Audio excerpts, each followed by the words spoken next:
Bonjour à tous et merci de votre fidélité.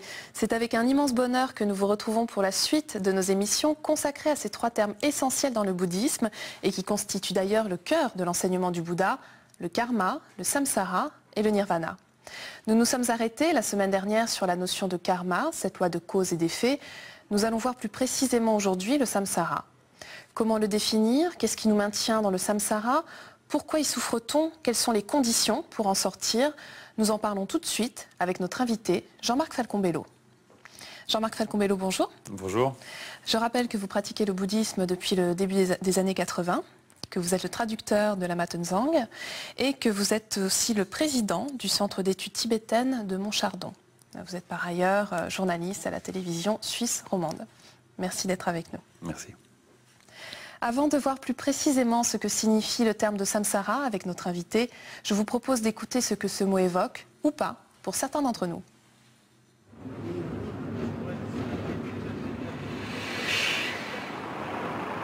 Le samsara, c'est un mot que vous connaissez? Voilà, je sais pas du tout. Pas du tout non plus, samsara. Alors là, je suis perdu. Samsara? Je sais pas, je vois le Dalai Lama, mais l'éveil. Un prénom oriental. La beauté. Samsara, non. Si, mais si, c'est pas une ville? Plutôt un nom un peu exotique, mais J'ai le Tibet en tête, le livre sur la vie et la mort, mais je peux pas vous en dire plus. Je connais des Sam et des Sarah, mais les deux ensemble, c'est extrêmement rare. Je penserais au parfum. Je crois qu'il y a un parfum qui est nommé samsara. Peut-être des bijoux ou du prêt-à-porter, quelque chose de similaire, mais je ne me souviens plus exactement. Mais oui, effectivement, c'est quelque chose de connu, oui, absolument. J'ai peut-être entendu le mot, mais je ne sais pas ce que ça veut dire. Alors là, va falloir m'éclairer. Oui, alors effectivement, on va tenter de vous éclairer. Jean-Marc Falcon-Bello, quelle est l'origine même du mot de samsara? Alors, bon, l'origine, difficile à dire, il faudrait vraiment faire de l'étymologie en sanskrit, mais ce qui est intéressant de voir, c'est comment les Tibétains, encore une fois, c'est ma matière, mais comment ils l'ont traduit. Et ils ont parlé dans ce cas-là de korwa. Et korwa, c'est intéressant parce que ça signifie quelque chose qui tourne sans que même l'on veuille que ça la tourne. Donc c'est quelque chose qui tourne, c'est à la fois l'idée du cycle, c'est à la fois l'idée de la ronde, c'est à la fois l'idée de la répétition, voire du schéma répétitif, disons si on parle de la psychologie. En tout cas, quelque chose dans lequel nous sommes pris, tel le hamster dans sa roue, en gros. Et alors, ce qu'on dit, c'est que les conditionnements sont très présents. Qu'est-ce qu'on entend par conditionnement? Ce qu'il faut peut-être déjà bien comprendre, c'est que samsara, ça veut dire, on pourrait dire une forme d'état qui est le nôtre, dans lequel nous sommes. Et du point de vue de la pensée bouddhiste, ce qui est extrêmement important de comprendre, c'est que nous sommes nous-mêmes la même qui fabrique ce lieu, qui est le nôtre, c'est-à-dire cette manière de vivre, en fait.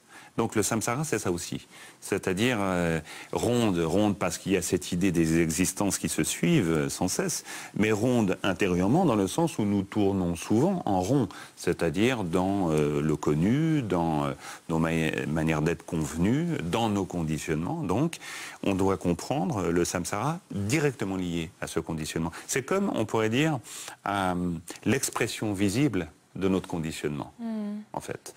Alors, on peut presque dire que c'est une forme d'univers. Ouais. C'est notre univers. C'est l'univers dans lequel on se déplace, le samsara, en fait. C'est pas un lieu hors de nous-mêmes. On le porte en soi. C'est pas un lieu qui existe quelque part. On pourrait pas dire je vais dans le samsara.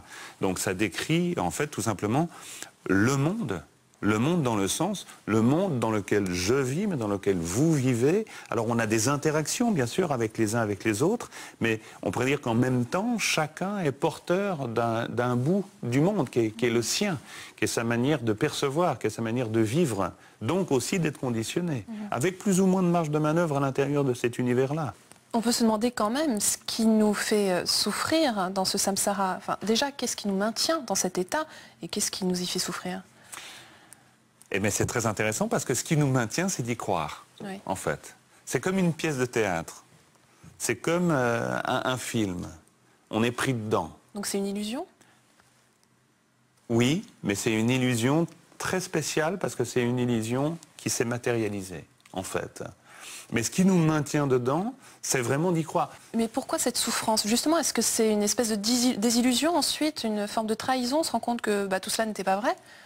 Alors déjà, on peut souffrir du fait d'y croire, parce que finalement, tout ce qui découle du fait d'y croire, par exemple l'ennemi ou l'ami, ça veut dire un ensemble d'actions et de réactions que l'on va fonder sur cette croyance. En termes bouddhistes, on parlera d'illusion, parce qu'ultimement parlant, c'est pas si existant que ça, si on s'y attelle ou si on y réfléchit. Et donc, oui, souffrance, parce que finalement, ça fait penser à ce livre de Romain Gary, hein, c'est « La vie nous fait une promesse qu'elle ne peut pas tenir ». Donc, en fait, on projette une envie, on projette des désirs, que ce soit avec les autres ou avec le monde, ou etc. Et puis, finalement, on voit que les choses nous échappent. Pourquoi? Parce qu'elles sont transitoires. Parce qu'on a beau vouloir les saisir, ben finalement, rien ne peut garantir qu'on puisse vraiment les posséder. Donc, il y a quelque chose qui est très, très profond, parce qu'on a une grande habitude avec le samsara. On n'a pas l'habitude d'être éveillé, on a l'habitude d'être pris dedans. Mais alors, on a vu la semaine dernière qu'on était acteur de notre karma. Est-ce que c'est la même chose pour notre sortie du samsara? Est-ce qu'on en est responsable? Alors c'est ça qui est extrêmement intéressant, c'est de mettre justement les deux en parallèle, karma et samsara. L'un ne va pas sans l'autre. C'est-à-dire que les actes, effectivement, quand on parle d'actes, on a parlé de conditionnement, on peut s'en rappeler, on a parlé aussi de créer, donc ça veut dire qu'il n'y a pas de samsara sans que l'on y ait participé. Donc nous sommes créateurs, nous sommes acteurs. Mais c'est tout l'intérêt de la réflexion d'ailleurs. Parce qu'à partir du moment où le samsara se comprend comme une création, donc se comprend comme un monde dans lequel nous sommes, mais avec lequel nous interagissons. Donc du coup, de nouveau, comme avec la réflexion sur le karma, on peut commencer de trouver une marge de manœuvre à l'intérieur de la création. Comme un film que l'on regarde, et tout à coup l'on se souvient, ah mais c'est un film. Donc ça n'enlève rien à la puissance de l'émotion que je peux recevoir, ou que je peux ressentir, mais à un moment donné, je ne suis pas dupe du jeu dans lequel je suis pris, et du jeu auquel je participe aussi. Je ne suis pas que pris, je participe. Et alors, quelles sont les conditions, justement, pour sortir du samsara? Est-ce que c'est possible, déjà? Oui, du point de vue bouddhiste, complètement. Sinon, il n'y aurait aucun sens à la pratique bouddhiste. Le Bouddha est considéré comme étant sorti du samsara, dans le sens étant sorti du conditionnement. Il faut peut-être d'ailleurs parler du samsara en tant que conditionnement. Alors oui, il est possible d'en sortir. Pour en sortir, ça fait penser à cette première noble vérité du Bouddha, qui est la noble vérité de la souffrance. Sans s'attarder sur l'idée de souffrance, c'est un terme qui finalement englobe beaucoup de choses. Mais ça veut dire quoi? Ça veut dire d'abord faire l'inventaire de la situation dans laquelle nous sommes. On pourrait presque dire bien comprendre le samsara, c'est donc bien comprendre quels sont les mécanismes à l'œuvre. Bien les comprendre, c'est donc pouvoir en sortir. Alors, donc oui, on peut en sortir. Mais parmi ces mécanismes, justement, il y a les 12 liens interdépendants. Est-ce que vous pouvez nous rappeler rapidement quel est le processus? C'est un processus, on pourrait dire, où chaque lien... D'abord, disons qu'on parlera des 12 facteurs interdépendants comme une coproduction conditionnée. Terme peut-être un peu compliqué, oui. Ça veut dire quoi? Ça veut dire que chacun est lié à l'autre. Ça veut dire qu'il n'y a rien qui ne puisse exister sans autre chose.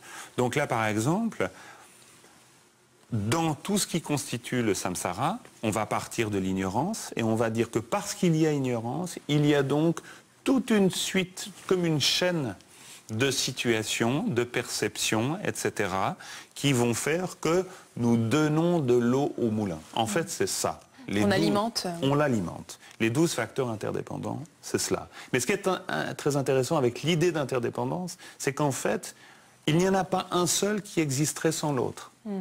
Ça nous donne de la liberté, ça. Parce que ça nous permet aussi de nous rendre compte qu'il n'y a pas quelque chose que l'on puisse dire « Ah voilà, ça c'est le samsara », comme je pourrais prendre une pierre et dire « Tiens, voilà ». Non.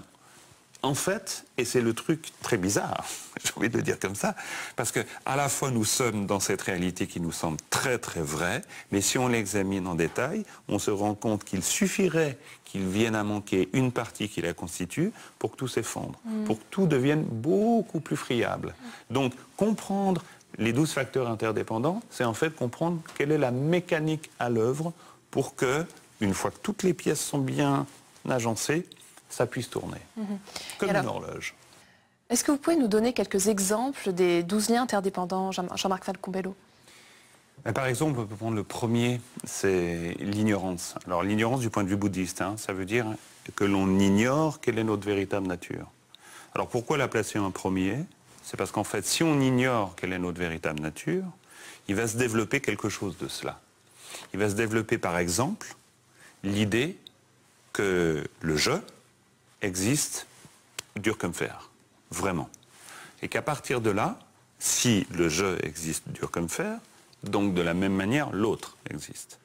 Donc de la même manière, l'interaction entre le je et l'autre va exister très fortement. Donc les émotions, donc les sensations, donc les perceptions. À partir de là, je vais avoir des objets, agréables, désagréables. Ce sont les consciences qui vont les appréhender, des formes, des sons, etc. À chaque fois, je vais vouloir, par exemple, les prendre. C'est ce qu'on décrira par la soif. Là, je suis en train de parcourir finalement les premiers de ces facteurs interdépendants. Et une fois qu'on est dans la soif, ça veut dire dans le désir de quelque chose, si l'objet est agréable, je vais vouloir le saisir. Ce qui est un autre état, ou disons, un autre de ces 12 liens interdépendants. À partir du moment où je vais vouloir le saisir, donc je le prendrai. Et quand je l'ai pris, je rentre dans une action. Quoi de mieux pour symboliser rentrer dans une action que la naissance, qui est la matérialisation d'une action, en fait, d'une volonté, etc., d'un désir, etc. Mais à partir du moment où j'existe, et là, cette fois-ci, en tant qu'être, qui matérialise toute cette chaîne, eh bien, je ne peux que grandir, mais aussi vieillir, et donc mourir. Donc, tout cela se tient. C'est ça, cette chaîne interdépendante. Donc, ce que l'on retrouve dans les textes, et c'est l'enjeu de la pratique bouddhiste aussi, c'est inverser la chaîne. C'est faire que si l'ignorance, c'est-à-dire ignorer quelle est ma véritable nature, si cette ignorance-là, je m'en défais, donc tout ce qui découle de l'ignorance se défait. Donc c'est ce qui va me rendre libre. Pour conclure cette émission, quelle est finalement la différence entre un être éveillé et un être qui est encore dans le samsara? J'aurais envie de dire, vu que j'ai parlé d'horloge, eh bien, celui qui est éveillé, c'est celui qui comprend les rouages. C'est celui qui comprend tellement bien la manière dont cela fonctionne qu'il peut donc ne pas en être dupe, qu'il peut donc en être libre, il peut donc s'éveiller. Celui qui ne le comprend pas, qui croit dur comme fer à cette forme d'irréalité, dans le sens de, encore une fois, plutôt cette forme d'illusion, au film, en prenant cette image, qui y croit vraiment, il est tellement pris dedans qu'il n'a donc même pas la possibilité d'en sortir. Donc, finalement, au cœur de cette démarche-là, il y a, encore une fois, la lucidité, la conscience, la vigilance. Très bien. Et la sagesse. Je vous remercie infiniment, Jean-Marc Falcon-Bello. Merci. Avant de nous quitter, voici quelques livres que nous vous proposons. Tout d'abord, Comprendre le bouddhisme, de Denis Gira, au livre de poche. Les 4 nobles vérités du Bouddha et le yoga du souffle en 6 points, de sa sainteté Gantantri Rinpoché Longri Namgyel, publié chez Dervy, dans la collection L'être et l'esprit. Et enfin, Dictionnaire encyclopédique du bouddhisme, de Philippe Cornu, aux éditions du Seuil. Un véritable outil de consultation, d'information, de travail et de recherche, à destination non seulement des étudiants, mais également d'un large public intéressé par les divers aspects du bouddhisme. C'est la fin de notre émission. Vous pouvez la revoir pendant toute une semaine sur le site internet de France 2, rubrique Tous les programmes et Chemin de la foi. Merci à tous de votre fidélité. Je vous souhaite une très, très belle semaine.